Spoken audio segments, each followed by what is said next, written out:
Hello. I met my soulmate 22 years ago, and we're living happily ever after, and my career is wonderful. But we, too, are among the 11 million Americans that can't get married. We're two women. And I'm wondering what Abraham's take is on our efforts to have our relationship legally recognized by the country. When the Pope campaigns and says our relationships are disordered, and when 34 of the states in the United States have established a state constitutional amendment that bars our relationships from ever being recognized. It hurts my soul and my heart that people think we're such bad people. And it's scary when you go into a room and you think, well, golly, in every single state election, 60% of the people have thought I was immoral. They don't like each other either.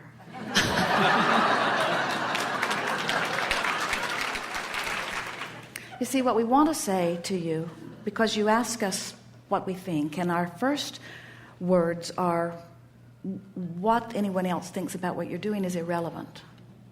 So we don't believe for a moment that you need their validation in order to know your love. What is that stupid piece of paper anyway? What is it? It is very important, and I appreciate your realizing that it's not about me trying to bolster my self-concept. It's important because the laws in the country support the health and longevity of marriages. Social Security, wills, the government taxes couples when they die, and in a way, well, they don't tax married couples, they tax us. But wait, and that's children all shortage grow up. Consciousness. Wait a little bit here. So everyone's all worried about what the government will give them or about what the government will not give them as they pinch off their vortex of abundance and use the government and what it gives or doesn't give as their excuse to not allow the abundance to flow. Have you not heard us talking to you all day today about how as you live life, you've created your own vibrational escrow, and we promise you your government and Social Security are not the key to that? Yes. Do you know the abundance that flows to you? Have you seen the petty little pittance that they give you anyway? Yes, I do. It is ridiculous. It has nothing to do with the abundance that is you. Don't let their misunderstanding the value that is you. Don't let that be your excuse to pinch yourself off from the vast resources that have been amassed. But how do you create change in the world? I mean, that's what I'm trying to do, is to create change. I'm very happy. I'm very wealthy. I'm very successful. I have a soulmate. But hear what you're saying. You're saying, I do not like the way they're approaching life. So I want to change the way they're approaching life because I don't like the way they're binding me. I want to change the laws. But hear what you're saying. I don't like the laws, so I want to change them to something else. And then they'll say, and I don't like those laws, so I want to change them to something else. And you say, I want the gay marriage to be legal. And they say, we don't want gay marriage to be legal. So the law goes this way, and this way, and this way, and this way. And everybody uses the other guy as their excuse to not allow themselves to have the abundance that they would have if they would just get their nose out of everybody else's business. But how does change happen then? Change happens because as you see what you think is injustice, you ask for something different. And when you ask for it, it's given to you. And when you stop pushing against the opposition, what you ask for comes. But when what you're asking for is for others to do something different, and then you witness them not being willing to do it, then you hold yourself apart from the very change that your life has asked for. So most change happens very slowly when the resistant ones croak and new non-resistant ones are born. Well, that seems to be about the pace that it's happening in. Wouldn't have to be. You could free yourself from all of it right here this moment. You could lift from it and never be troubled by it again. Abraham, I am free. I mean, I have the freedom that You're not free from the bondage of this discomfort, though. In other words, this is a struggle for you because you can't get them to understand you. So it's not okay to care about changing the laws? I mean, how does a movement, how do you create change legitimately and with dignity in Abraham's view? Well, everything's all right. It's all right for you to see injustice, and it's all right for you to desire it to be different, and it's all right for you to see it different, and it is so all right for you to live it as if it is different. But every time you look back and see that they haven't come along, you defy your own dream, and that's what's hurting you. In other words, you have a magnificent vision as a result of what you've lived. In fact, you were born to live that contrast, to give birth to that dream. That's why it feels so big to you. So you birthed the dream, and the larger part of you is already living it. And every time you look back at what is, you defy your own dream, tear yourself apart, and blame them. So just keep looking at that dream and live it, be it, and stop looking for evidence that doesn't support it.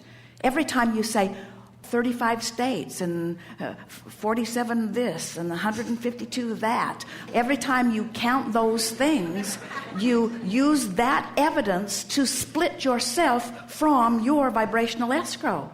We don't blame you for being mad at them, but it is your doing. Okay, so I'm giving a speech now. What am I going to say to people? So you say, I don't know about you, but I believe I was born this way. And they will say, we believe that too. And then you'll say, and I know, I can feel it with every fiber of my being, that I came in not just being this way, but intending to be this way.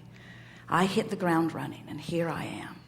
And then I lived in this world that has so many wonderful things about it, and I began to see among the wonderful things, things that were not quite so wonderful. And those things pained me, because I want a wonderful world, not just for myself, but for others. Somehow I've never been able to separate myself from others. I care about life. I care about well-being. I care about upliftment. I want people to be joyful. I want to be joyful. So in the living of life, I gave birth. I could feel it happen to all kinds of new ideas. I have a dream about the way life can be upon this planet. I see a time where people can live among one another in a variety of personalities, in a variety of genders, in a variety of financial and sexual and every other kind of orientations. I see a world of such diversity that provides us strength and basis for mighty expansion.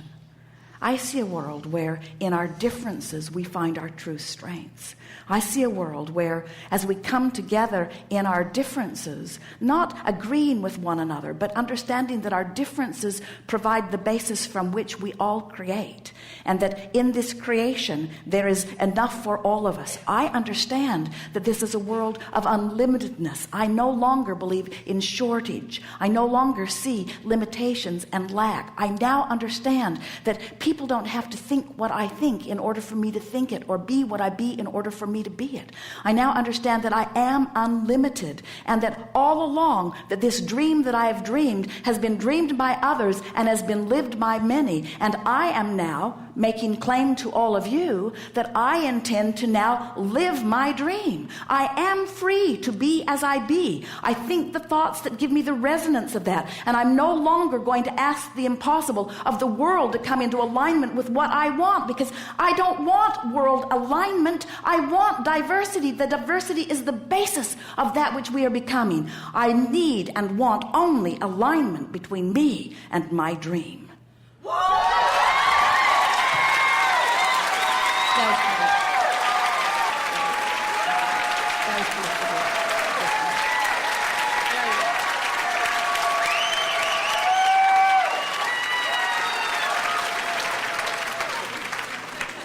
It feels good to see the world through the eyes of Source, doesn't it?